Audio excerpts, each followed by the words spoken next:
사랑하는 성도 여러분, 우리는 지금 예언하는 방법에 대해서 계속해서 우리는 말씀을 같이 나누고 있습니다.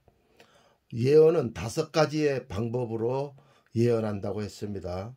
그래서 첫 번째로는 예언의 영으로 예언하기, 두 번째로는 예언의 은사로 예언하기, 세 번째로는 예언적 장로회의 안수를 받아서 예언적 장로회 회원으로 예언하기, 이렇게 해서 우리는 3번에 대해서 예언적 방법을 깨닫고 알았습니다. 오늘은 예언적 설교에 대해서 여러분과 함께 은혜를 나누고자 합니다. 근거의 말씀은 베드로전서 4장 11절 말씀인데 제가 봉독해 드리겠습니다. 만일 누가 말하려면 하나님의 말씀을 하는 것 같이 하고 누가 봉사하려면 하나님의 공급하시는 힘으로 하는 것 같이 하라. 이는 범사에 예수 그리스도로 말미암아 하나님이 영광을 받으시게 하려 함이니 그에게 영광과 권능이 세세에 무궁토록 있느니라. 아멘. 이렇게 되어 있습니다. 이 본문 말씀을 공동 번역으로 읽어드리면 이렇게 공동 번역에는 번역을 했습니다. 설교의 직분을 맡은 사람은 하나님의 말씀을 전해야 하고 남을 도와주는 사람은 하나님께로부터 힘을 받은 사람답게 봉사해야 합니다. 그리하면 무슨 일이든지 하나님께서 예수 그리스도를 통해서 영광을 받으시게 될 것입니다. 그분은 영원토록 영광과 권세를 누리실 분이십니다. 이렇게 기록을 하고 있습니다. 그러므로 예언적 설교란 일반 설교와 다르다는 사실을 우리는 분명히 깨닫고 알아야 됩니다. 일반 설교라고 하는 것은 우리가 잘 알다시피 설교를 준비하고 그 준비한 설교를 선포하는 훈련, 그것을 훈련을 받고 그것을 행동으로 옮기는 것, 설교를 준비하고 또 선포하는 훈련을 받고 행동으로 옮기는 것, 그것이 바로 일반적인 설교입니다. 그 다음에 또한 주석과 어떤 영적인 자료들을 연구함으로 인해서 거기에 있는 것을 설교하는 것입니다. 그 다음에 일반적 설교라고 하는 것은 성경을 연구하여 그것을 선포하고 노트나 세미나 교재를 가지고 설교하는 것, 그것은 일반적인 설교인 것입니다. 또한 일반적인 설교는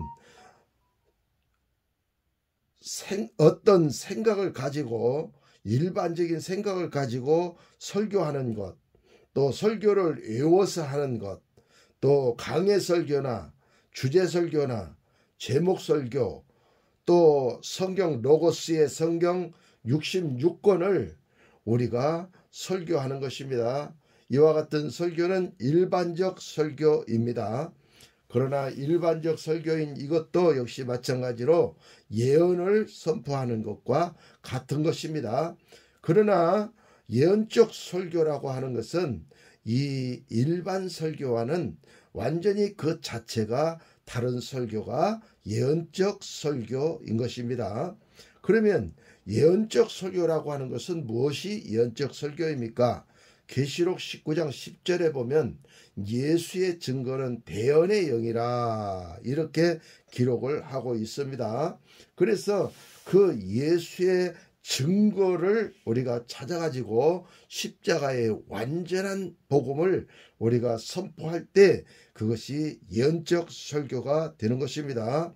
그래서 베드로전서 4장 11절 만일 누가 말하려면 하나님의 말씀을 하는 것 같이 하는 것입니다. 누가 봉사 또 사역하면 하나님의 공급하시는 힘으로 하는 것 같이 하는 이와 같은 사역은 하나님의 기름 부음 그 자체입니다. 그래서 하나님께서 이와 같은 예언적 설교를 통해서 영광을 받으시는 것입니다. 예언적 설교의 특징은 예언적 설교는 예언처럼 자연스럽게 하나님의 감동을 통해 영적 지식을 알게 하는 것입니다. 일반적 설교는 공부하고 연구해서 준비해서 미리 준비해 가지고 그것을 선포하는 행위, 이것은 일반적인 설교입니다. 그러나 예언적 설교는 로고스의 설교가 아닌 네마의 말씀이 선포가 되어지는 것, 그것이 바로 예언적 설교인 것입니다. 예언적 설교는 목사가 전하려고 하는 무슨 말씀을 포함치 않는 것입니다. 성령에 민감하여 하나님의 인도에 따라 설교할 수 있는 그와 같은 것을 바로 예언적 설교라, 그렇게 얘기를 하는 것입니다. 예언적 설교는 예언과 같이 하나님의 말씀에 기준하여 판단을 받고 그 말씀에 순복되어져야 합니다. 한마디로 예언적 설교는 성경적이어야 한다는 것입니다. 예언적 설교를 한다고 하면서 엉뚱한 세상 얘기를 하고 마귀 얘기를 하고 이런 시기 질투가 거기서 난무를 하고 어떤 학문적인 것을 얘기하는 것이 아니라 완전히 예언적 설교, 하나님이 주신 성경적인 것에 입각하여 설교하는 설교가 예언적 설교인 것입니다. 예언적 설교는 고린도전서 6장 17절에 주와 합하는 영은 한 영이니라, 주와 합하는 영은 한 영이니라. 그러니까 주님과 완전히 합해져서 내가 죽고 내 안에 예수님이 살으셔서 내 속에 계신 예수님께서 말씀하시는 대로 그대로 따라서 선포되어지는 설교가 예언적 설교인 것입니다. 요한복음 15장 7절에 내 말이 너희 안에 있고 너희가 내 안에 있으면 너희가 무엇이든지 원하는 대로 구하라 그러면 내가 이루리라 말씀하셨듯이 말씀이 육신이 되어 있었던 것이 나도 모르게 툭툭 튀어나오면서 선포되어지는 예언적 설교를 얘기하는 것입니다. 요한복음 1장 14절에도 말씀이 육신이 되어 우리 가운데 거하심에 독생자의 영광을 보니 은혜와 진리가 충만하더라, 이렇게 말씀을 기록하고 있습니다. 그러므로 말씀이 육신이 되어서 우리 가운데 거하셨는데 우리가 그것을 생각지도 아니하였는데도 불구하고 그 말씀이 툭 튀어나오면서 선포되어질 때 예언적 설교가 되어지게 되는 것입니다. 그러므로 우리는 합일 가운데, 주와 합해져서 합일 가운데, 말씀으로 완전히 합해져서 합일 가운데, 바로 연합 가운데서 주님과 함께 주님의 지배를 받아가면서 주님이 감동을 주시는 대로, 주님이 시키시는 대로 그 말씀을 선포하는 것, 그것이 바로 예언적 설교라, 이렇게 얘기를 하는 것입니다.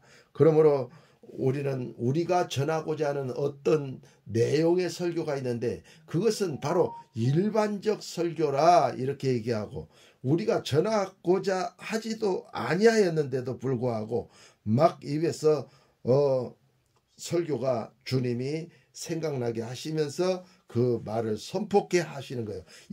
우리의 이성과 맞지 않는, 우리의 생각과 맞지 않는 그런 말씀이 툭툭 튀어나올 때 그것이 바로 예언적 설교가 되는 것입니다. 그러므로 오중 사역자는 반드시 이 예언적 설교를 할 수 있어야 되는 것입니다. 선지자와 사도적인 직임을 가진 자들은 이와 같은 예언적 설교를 하게 됩니다. 우크라이나에 있는 러시아에 속해 있었던 나라가 독립이 되어 가지고 지금은 우크라이나라고 하는 나라가 있는데, 그 우크라이나는 러시아보다 조금 더 잘 사는 그와 같은 나라인 것입니다. 그런데 거기에 썬데이라고 하는 목사님, 흑인 목사님이 계시는데 수천 수만 명이 그 목사님 교회에 모입니다. 그래서 그들은 종교의 자유를 가지고 예배를 드리는 그와 같은 목사님이 우리 한국에 왔습니다. 그래서 우리 한국에 와서 우리 단체가 오살리 순복음 여의도 순복음교회 오살리 기도원을 빌려가지고 그 대성전에서 집회를 하던 때였었습니다. 지금으로부터 한 15년 전 정도 되었을 것 같습니다.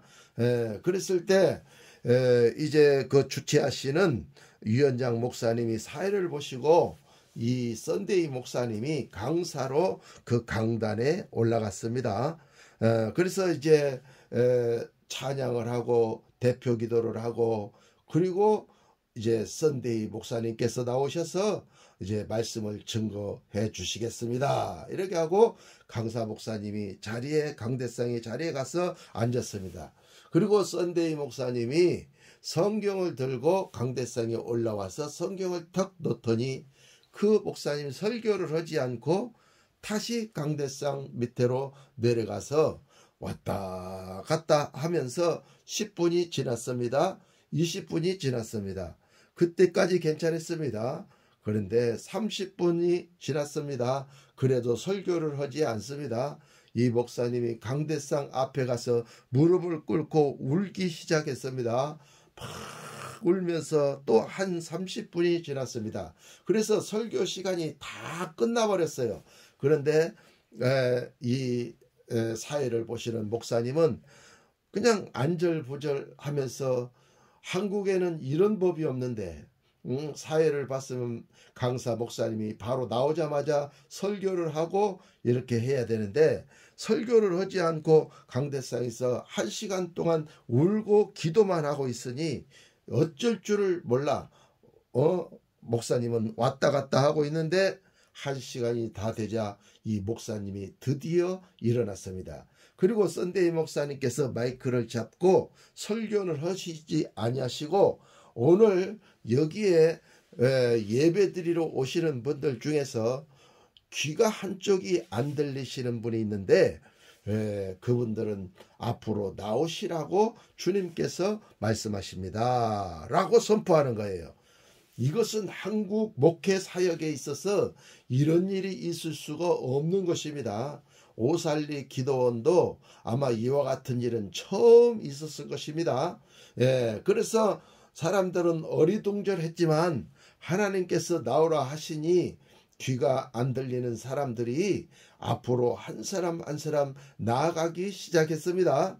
그런데 그 앞으로 나아가는 그 사람들이 강대상으로 올라가자마자 귀가 뻥 뚫어지면서 하나님의 그 뻥 뚫어지면서 거기 성전 안에서 나는 소리들이 다 들려지기 시작했습니다. 그러자 소리 질렀습니다. 아, 내 귀가 들린다. 내 귀가 들린다. 이렇게 했습니다. 그래서 썬데이 목사님이 손가락을 탁탁 치면서 거기 이 소리가 들립니까? 이렇게 하면서 손을 치기 시작했습니다. 그랬더니 네 들립니다. 네 들립니다. 할렐루야 아멘 하면서 영광을 돌리기 시작했습니다. 그런데 그 뒤에 올라오던 사람도 역시 똑같이 귀가 열렸고 그 다음에 올라오던 사람도 귀가 똑같이 열렸습니다. 그래서 한 10여 명의 사람들이 귀가 다 들리는 역사가 일어났습니다. 그러자 그것으로 끝나는 줄 알았습니다. 그런데 이 썬데이 목사님은 또 말씀하기 시작했습니다. 오늘 여기 눈이 한쪽이 안 보이는 사람이 여기 왔습니다. 한쪽 눈의 시력을 잃어버린 사람이 왔습니다. 그 사람들을 하나님께서 이 강대상으로 올라오라고 말씀하십니다. 라고 또 선포하는 거예요. 그러니까 또 그 사람들이 하나하나 강대상으로 올라가는데 그 올라가는 순간에 그 오른쪽 왼쪽 눈이 안 보이던 눈이 보이기 시작했습니다. 그래서 내 눈이 보인다 내 눈이 보인다 하면서 성도들이 막 할렐루야 영광을 돌리고 간증하기 시작했습니다. 그래서 수십 명이 거기 강대상에 올라가면서 눈이 밝아져 가지고 그들이 보게 되는 놀라운 역사가 일어났습니다. 그리고 나중에 또 말했습니다. 한쪽 다리가 아파서 한쪽 무릎이 아프고 한쪽이 안 좋아서 잘 걷지 못한 사람이 왔는데 하나님이 나오라 합니다. 해가지고 또 나가니까 그 사람들도 역시 마찬가지로 다리가 다 고쳐져서 온전하게 걷게 되는 역사가 일어났습니다. 그리고 마지막에 이제 몸에 질병이 있는 사람들은 앞으로 나와서 기도 받으십시오 해가지고 그들을 다 기도해서 이렇게 강대상으로 올라와서 내려가면서 기도를 해주는 그와 같은 능력의 역사가 일어났습니다. 이와 같은 설교들이 바로 예언적 설교라 이렇게 얘기하는 것입니다. 제가 책에서 읽었는데 그 어떤 목사님이 쓰신 책입니다.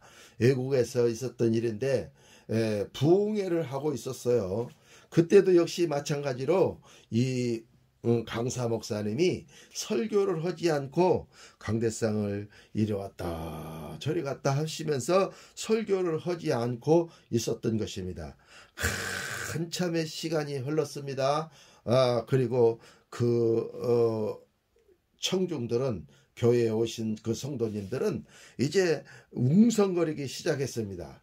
그때 이 강사가 마이크를 잡더니 하는 말이, 오늘 여기에 어떤 자매님 한 분이 오셨습니다. 하나님께서 말씀하시는데 어떤 자매님 한 분이 오셨는데 오늘 이 예배만 참석하고 이 예배의 응답을 받지 못하면 이제 나아가서 자살을 하려고 하는 자매님이 왔다고 말씀하십니다. 그런데 이 자매님은 피아노를 아주 잘 치는 그런 자매님이라고 주님이 말씀하십니다. 그 자매님은 오늘 이 앞으로 나오셔서 저기에 있는 피아노를 연주해 주시기를 바랍니다. 주님이 그렇게 말씀하십니다. 라고 선포를 하니까 한참 있다가 어떤 자매님이 맨 뒤에서 이렇게 부시럭거리면서 일어나더니 앞으로 힘없이 걸어 나오기 시작했습니다. 그리고 피아노 앞에 앉아서 피아노를 치기 시작했습니다. 그런데 그 피아노 음이 너무 아름답고 그 음이 너무너무 듣기가 좋았습니다. 그래서 많은 사람들이 그 피아노 음을 들으면서 눈물을 흘리기 시작했습니다. 그리고 하늘문이 열리면서 영광의 임재가 그 성전 안에 가득히 차게 되었습니다. 이 자매님도 피아노를 치면서 하염없이 눈물을 흘리고 있었습니다. 거기에 온 모든 청중들이 다, 모든 성도들이 다 눈물을 흘리면서 그들은 하나님의 임재를 맛보면서 거기에서 하나님의 사랑을 느끼게 되었던 것입니다. 그래서 어떤 예배보다도 충만한 예배가 그 자매님이 피아노를 칠 때에 그와 같은 능력의 역사가 일어나게 되었던 것입니다. 그래서 이 자매님도 역시 마찬가지로 그 임재 아래서 그 마음에 있는 쓴뿌리들이 다 빠져서 녹아서 다 빠져서 나가게 되어졌고 그 자매님도 마음의 상처를 치유받게 되었던 것입니다. 그래서 그 자매님 역시 이제 고침을 받고 연주가 끝나고 간증을 하게 되었는데 그 자매님이 그렇게 자기가 이 성폭행을 당해가지고 이제 더 이상 자기 더러운 자기는 하나님께서 안 쓰실 것이라고 생각하고 이제 이 예배만 참석하고 나가서 자살해서 죽어야 되겠다 생각했는데 하나님이 나를 앞으로 나오라고 이렇게 말씀하시면서 피아노를 치라고 다시 나를 쓰시기 시작했을 때 그 피아노를 치니까 그렇게 영광의 임재가 임하는 그 모습을 보고 하나님이 자기를 이렇게 죄 많은 여인을 쓰셨다라고 하면서 그가 간증하는 내용을 모두 다 들으면서 은혜를 받게 되었던 것입니다. 그러므로 바로 우리 어노인팅 사에게는 예언적인 설교가 있다는 사실을 분명히 깨닫고 알아야만 될 줄로 믿습니다.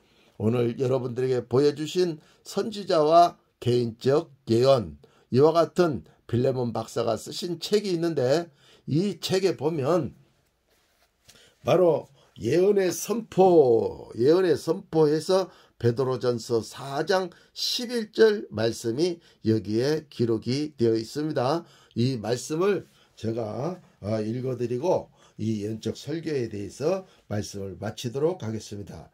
예언 선포 베드로전서 4장 11절 설교하는 것과 예언하는 것은 같은 것이 아닙니다.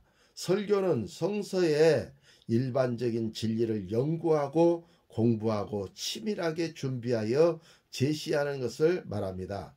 그러나 예언은 하나님의 영감과 계시의 지식에 의한 순간적이고 즉흥적일 수 있습니다. 설교는 노고스를 선포하지만 반면에 예언은 노고스로부터 뇌마를 전해줍니다. 양쪽이 다 하나님의 말씀입니다. 예언 선포는 일반적인 설교처럼 성경을 통하여 설교의 제목을 정하고 하나님의 마음으로 감동이 되도록 열심히 말씀을 준비하는 것과 똑같은 게 아닙니다. 그것은 전적으로 다른 성격의 것입니다. 오중 사역 중에 사도, 선지자, 복음 전하는 자, 목사, 교사, 에베소서 4장 11절에 속한 어느 한 사람이 설교할 때 때로는 예언 사역으로 들어갈 수 있습니다. 성서적인 진리에서 나온 이와 같은 예언 선포는 그리스도의 순수한 마음을 지닌 하나님의 직접적인 음성이기 때문에 심지어 설교자의 정확한 말들과 또 실증을 들어 설명하는 것까지도 하나님께서 바로 그 시간에 그 장소에 참석하고 있는 사람들에게 주시려고 하시는 분명한 말씀입니다. 비록 사역자가 나 여호와가 이같이 말하노라를 선두에 언급하지 않았을지라도 그 말씀은 마치 선지자가 그 문구를 써서 말하는 것과 동일한 성령의 감동과 기름 부음이 있게 됩니다. 예언 선포는 하나님의 말씀을 전함입니다. 이렇게 선지자와 개인적 예언에서 말씀을 하고 있습니다. 그러므로 사랑하는 성도 여러분, 예언은 5가지의 방법으로 우리가 예언하는데, 첫 번째는 예언의 영, 그러니까 예언하는 사람들이 있는 곳에는 항상 예언의 영이 있기 때문에 그 예언하는 사람들이 있는 곳에 나도 가게 되면 그 영이 우리한테 오게 되어 우리가 예언할 수 있게 된다고 했습니다. 그러니까 향수 공장에 들어가면 향수가 나도 모르게 그 냄새가 묻어서 나오는 것처럼, 연탄광에 들어가면 연탄재가 나도 모르게 몸에 묻어서 나오는 것처럼, 또 갈비 구는 집에, 갈비집에 들어가면 갈비 굽는 냄새가 내 몸에 배어서 나오는 것처럼 예언의 영이 있는 곳에 가면 나 자신도 모르게 예언의 영이 임하여 예언하게 되는 것, 그걸 얘기하는 것입니다. 그러나 예언의 은사는 아니기 때문에 그 자리를 떠나면 예언을 못하는 것이 예언의 영이라 했어요. 그리고 예언의 은사는 예언의 영으로 자주 예언하다 보면 예언의 은사가 와서 이제 아무 때든지 예언할 수 있는 것이 예언의 은사로 예언하기인 것입니다. 그리고 이제 예언의 은사를 통해서 예언을 잘하게 되면 담임 목사님이나 당회장 목사님이나 또한 영성 원장이나 기도 원장에게 이제 눈에 띄게 되어서 저 사람은 예언을 잘해. 그러면 그들이 안수를 한다 그랬어요. 그래서 연적 장로회의 안수를 받아갖고 연적 장로의 일원이 돼가지고 거기에 영성 원장의 권위를 가지고 담임 목사님의 권위, 당장 목사님의 권위를 가지고 그때부터 예언한다 그랬어요. 평신도지만 어린아이지만 담임 목사의 권위를 가지고 예언을 하기 때문에 그 권위가 예언 받는 사람에게 똑같이 내려가는 거예요. 그래서 담임 목사님이 수천 명, 수만 명을 다 예언해 주지 못하는데 그 예언적 장로회에서 안수를 받고 예언하는 사람들이 담임 목사님을 도와서 영성 원장님을 도와가지고 기도 원장을 도와가지고 예언 사역을 같이 하게 되는 거예요. 그래서 수많은 사람들이 와도 그 사람들을 다 예언을 해줘서 만족하게 해서 돌려보낼 수 있는 그와 같은 예언적 장로의 안수가 있다고 했습니다. 그 다음에 예언적 장로의 안수를 받고 거기에 들어가서 이렇게 예언 사역을 하는 것은 권위가 주어지기 때문에 이제 그 단계를 뛰어넘으면 이제 선지자의 직임을 가지고 연적 설교를 하게 된다 그랬어요. 그래서 오늘과 같이 이런 연적 설교를 하게 되면서 권세와 권능이 나타나고 문제가 해결되어지는 그 자리에 오는 고질적인 사람들의 문제, 해결되지 않는 문제들이 해결되는 그런 연적 설교를 하게 된다고 오늘 말씀을 증거했습니다. 그러므로 다음에는 이제 선지자적인 직임을 가지고 예언하고 또 사도적인 직임을 가지고 예언하는 것에 대하여 여러분과 말씀을 나누기를 원합니다. 여러분의 구독, 여러분의 좋아요는 저에게 이 영상을 올리는 데 있어서 큰 힘이 됩니다. 구독 부탁드립니다. 아멘.